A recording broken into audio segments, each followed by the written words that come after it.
দুপুর অটো দিয়ে আসছি, আসার পর বলে আমি আগে যাব, যাওয়ার পর আমি আগে ডুববো বাসায়, তারপর তুমি পিছনে যাবা। আচ্ছা, তারপর যাওয়ার পর ও আমার ছেলে ওদের বাসায় চলে গেল। তারপর আমি যাওয়ার সময় দরজা মানে ঢুকছি ভিতরে, যাওয়ার পর 10-12টা মহিলা জানি কে, আমি তো চিনি না।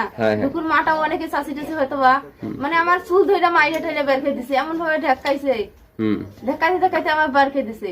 বের করে দেওয়ার পর আমার মানে বলে তুই এখানে কি চাস এখানে অনেক কিছু। ও ছেলে যে এত কিছু করছে, আমার ধর্ষণ মানে সব আমার শেষ। তাহলে আমি এখন অন্য ছেলের ওখানে কেন যাবো? ও তো আমার সব শেষ করছে, কেন যাবো আমি? জি, আচ্ছা আচ্ছা। তাহলে এদিকে মেম্বার নিয়ে আসছে, জি 4-5টা জন ওগুলো মেম্বার, গ্রাম পুলিশ হতো ভাই এদিকে রে।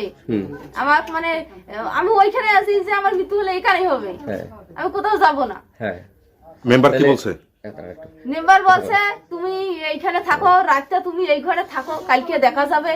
হ্যাঁ, তার অনেক কিছু। আমি বলি দেখো আমি কেন যাবো? আমি ওর কাছে এসে ওর বাড়ি, ও যদি আমার স্থান না দেয় বা বিয়ে করতে না পারে, তার রিলেশনে জড়াইছে কেন?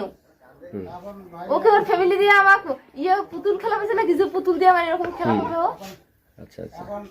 তারপরে মেম্বার যে তোমাকে নিয়ে আসলো, শেষ তুমি কথা বলো, কি চাও এখন তুমি? আমি কি চাই? আমি ওই ছেলের ভাত খাবো।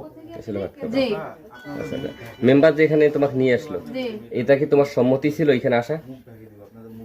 মেম্বার ডাকতে তুমি না না, আমার আশা আমি রাত 3টা পর্যন্ত ওখানে বসে আমি আসবো না, ওরা ছাড়বে না। তুই যাবি না, দে একটা দে, তুই ওখান থেকে চলে যা। টাকা আলা হয়েছে দেখি এরকম। তোমার কি কোনো ভয়ভীতি দেখাইছে মেম্বার টেম্বার বা কেউ কিছু? হ্যাঁ, কত পুলিশের হাতে দেবো, প্রশাসনের হাতে দেবো।